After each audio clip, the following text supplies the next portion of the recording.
धुळे शहरातील विद्यानगरीत ज्येष्ठ नागरिक संघाच्या वतीने साप्ताहिक सभेत प्राध्यापक doctor Shri Satish Nikam sir, Vidyavardhini college यांचे राष्ट्र निर्माते महामानव डॉक्टर बाबासाहेब आंबेडकर जयंतीनिमित्त व्याख्यान संपन्न।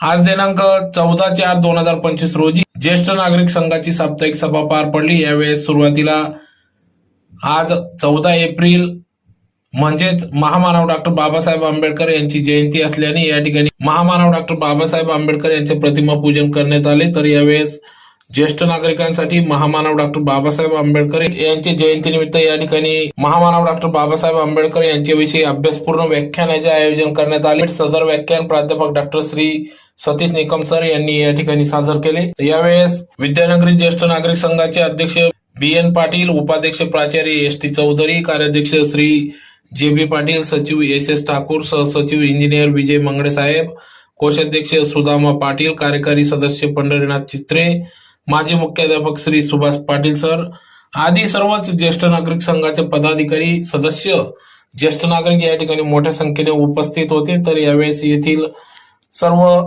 ज्येष्ठ नागरिकांसाठी सहसचिव इंजिनियर विजय मंगळे रावसाहेब यांच्या वतीने या सर्व ज्येष्ठ नागरिकांसाठी अल्पोपहार सुविधा उपलब्ध करून देण्यात आली होती।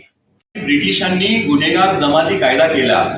या कायद्यानुसार ब्रिटिशांनी बहुतेक ज्या जमाती होत्या भटक्या, या जमातींना त्यांनी गुन्हेगार जमाती म्हणून घोषित करून टाकलं होतं। डॉक्टर बाबासाहेब आंबेडकरांनी असं म्हटलं की कोणीही जन्मजात गुन्हेगार नसतो आणि म्हणून बाबासाहेबांनी अशा जमातींना क्रिमिनल ट्राईब्स म्हटलं जायचं, गुन्हेगार जमाती, त्या गोष्टीचा विरोध केला आणि नॉमिडिक ट्राईब अशी आयडेंटिटी त्यांना मिळावी यासाठी प्रयत्न केले।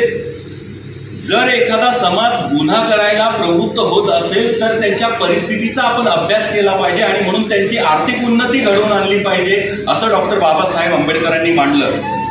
भारतीय समाजातील उच्चवर्णीय वर्ग आणि दलित वर्ग यांच्यामध्ये आणखीन एक वर्ग आहे जो कदाचित सामाजिक दृष्ट्या अस्पृश्यांपेक्षा वरचा असला तरी आर्थिक दृष्ट्या मागास आहे। अशा वर्गाला OBC या वर्गवारीमध्ये, इतर मागासवर्गीय OBC या वर्गवारीमध्ये सूचीबद्ध करून घटनेच्या 340व्या कलमानुसार बाबासाहेबांनी OBCना आरक्षण दिलं। म्हणजे SC STच्याही अगोदर कलम OBCच्या आरक्षणाचं डॉक्टर बाबासाहेबांनी घटनेत लिहिलं।